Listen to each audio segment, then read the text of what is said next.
This is the Sunny SF-B1002, and in the next few minutes we're going to go through the 10 separate categories with the TAILHAPPY score, and I'm going to give this bike an official TAILHAPPY score and see how it compares to other bikes I've reviewed. As you can see here, I've been clearing out a lot of bikes and I'm making room for new equipment, and I'm about to sell this one, so I want to do a quick official TAILHAPPY score on it. Starting with the basics here, it costs about $370 on Amazon, which is where I bought it from. It has a 22 kilogram flywheel, which comes out to 48.5 pounds, and this is one of the best features on the Sunny 1002 in my opinion. Not only is that flywheel weight heavy, it also has a large radius, which contributes to a good drivetrain feel, which we'll get to in just a moment. Overall, it is a very sturdy bike. It weighs 114 pounds, which is more than a lot of budget-friendly bikes, and the maximum user weight is 275 pounds. The first category in the TAILHAPPY score is drivetrain feel, and simply put, that means how does the bike feel to ride? The Sunny 1002 is a friction resistance bike with a leather resistance pad, and despite a little bit of confusion in the Amazon listing, this is actually a belt-driven bike. If you take a peek down here behind this little cover that I unscrewed, you can see there is a belt and not a chain.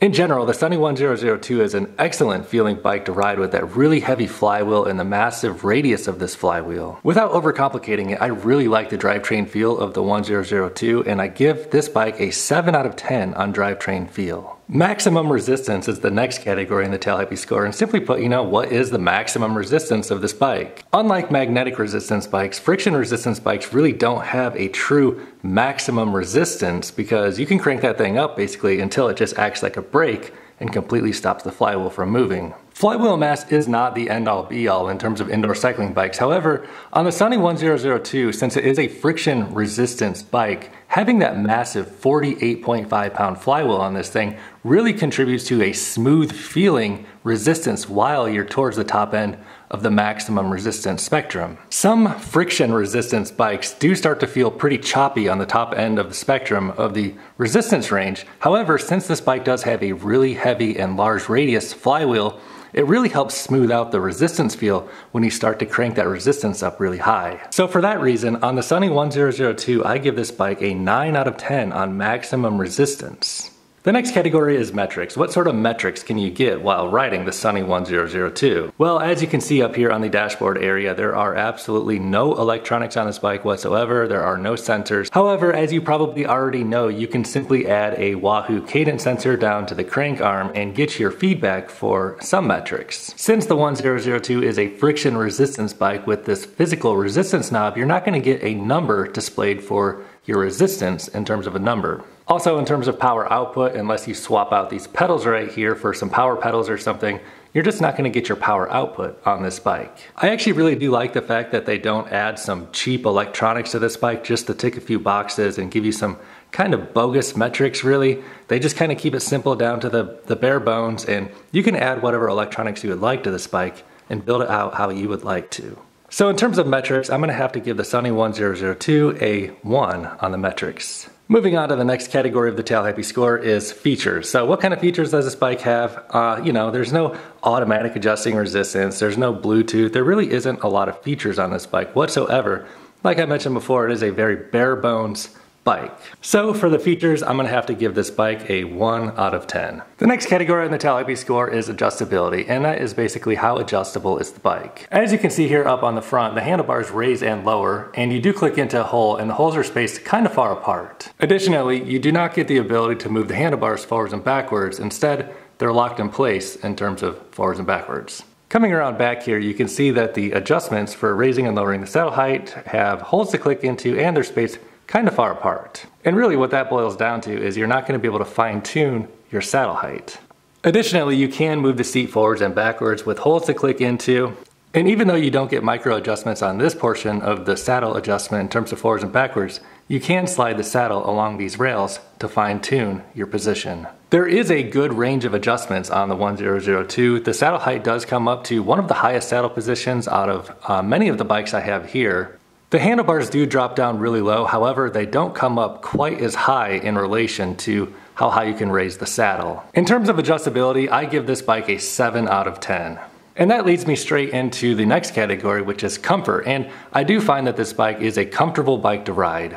I think almost everybody who rides this bike would find it to be very comfortable. However, if you are very, very tall, you know, like 6'7" or taller, the saddle height will fit you perfectly fine. However, the handlebars won't probably raise up maybe quite as high as you would like them to go. The Handlebar Comfort on the 1002 is excellent. It is a nice feeling rubber coated material. There are great hand grip positions, and there's even a space up here for you to attach stuff like a tablet or a phone.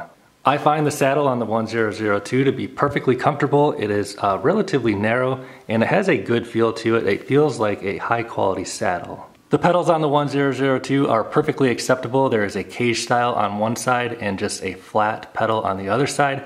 No sharp teeth or anything that causes any sort of discomfort on this bike.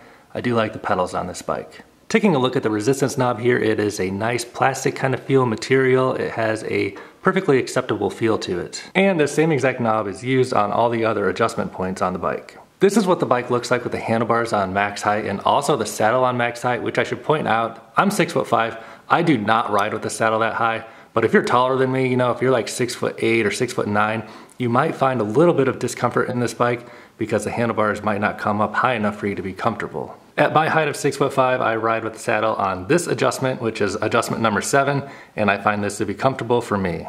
I think that most people would find this to be a comfortable bike to ride. The only place I can really dock it for comfort is the handlebars don't move forwards and backwards, and there's kind of a big jump between adjustment points on the saddle height raising and lowering and the handlebar raising and lowering. I give this bike an 8 out of 10 for comfort. The next category is style, and you know, simply put, what does the bike look like? Do you like the look of it? I actually really like the look of the Sunny 1002, however, you know, it's a personal preference. Everybody will have their own opinion.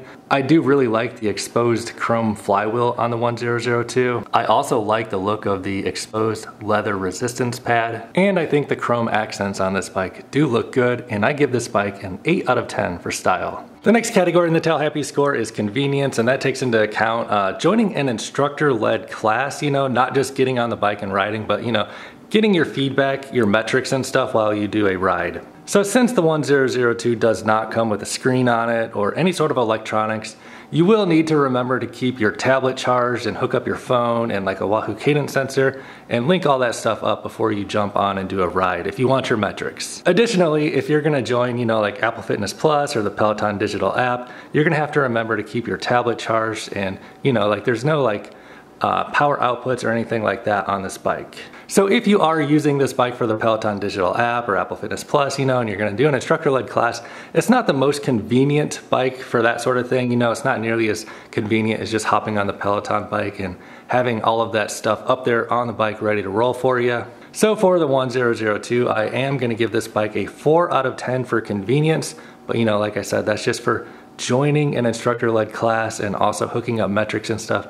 If you don't care about any of that stuff, don't even worry about the convenience category.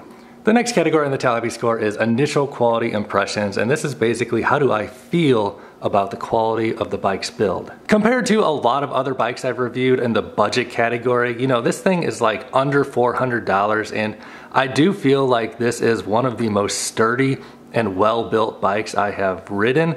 Under the $400 price point. Everything from the robust heavy flywheel on the front of the bike to the frame itself on the Sunny 1002 feels very well built. And even the mobility wheels on the front of the bike seem to be almost like over-engineered and better than what the bike really even needs to have. The saddle on this Sunny bike is definitely a much higher quality than I've seen on other bikes in the same price point. I really do feel like the Sunny 1002 is a quality built bike and it would last a long time.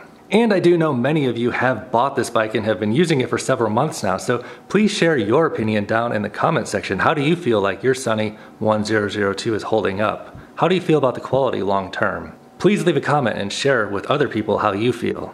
For me, I give this bike a 9 out of 10 for initial quality impressions. The final category is value, and you know, what do you get for the money? So under 400 bucks on Amazon, free shipping, it'll come to your door very quickly. There's really not like a long wait time or anything. You know, if you take that and compare it to like, you know, say a Peloton Bike Plus, for example, that costs like, you know, $2,500, over 5 times as much. You know, the value proposition on something like the Sunny 1002 is excellent. In addition to that, this is an open platform bike. There are no mandatory recurring monthly fees. So, you don't have to join the Peloton digital app. You don't have to join Echelon. You don't have to join Apple Fitness Plus or any particular platform. So if you want to sign up for some sort of monthly recurring membership, you can, but you're not obligated to. And that is simply not the case for the Peloton Bike Plus. If you do buy a Peloton Bike Plus for $2,500, you also have to join that monthly $39 per month recurring all access membership fee to use this bike. So for value, I do believe the Sunny 1002 is one of the best value bikes out there, and I give it an 8 out of 10 for value. So adding up all of the separate categories of the TAILHAPPY score gives this bike a TAILHAPPY score of 62 out of 100. Comparing that number to other bikes I've reviewed, I'll put those scores up here on the screen now. I do feel like the Sunny 1002 is an excellent beginner bike. The only real place that it kind of lacks is the metrics and features, but you can do things about that. You can add the Wahoo cadence sensor, you can swap out the pedals, you can put SPD clip-in pedals on this bike, beef up the metrics a little bit and add your own tablet. I will put a link to this bike below the video in the description box if you want to check out the current price, and also if you do buy this bike through that link, it would help support this channel and I would greatly appreciate it. Additionally, I do have links to some of the other gear and equipment that I use on some of my bikes. If there are any comparisons or additional information you would like to know about this bike, browse my channel and also check the links in the description box. I have lots of comparison videos featuring the Sunny 1002 versus other bikes. If you would like to see any of the other TAILHAPPY score videos I've made, check the links below this video in the description box. Anyway guys, thanks for watching this quick review of the Sunny SF-B1002. Please give me a thumbs up if you found any value in this information. Any questions or comments, please leave down below the video in the comment section. And also don't forget to click that subscribe button, turn on notifications, and I'll see you in my next video.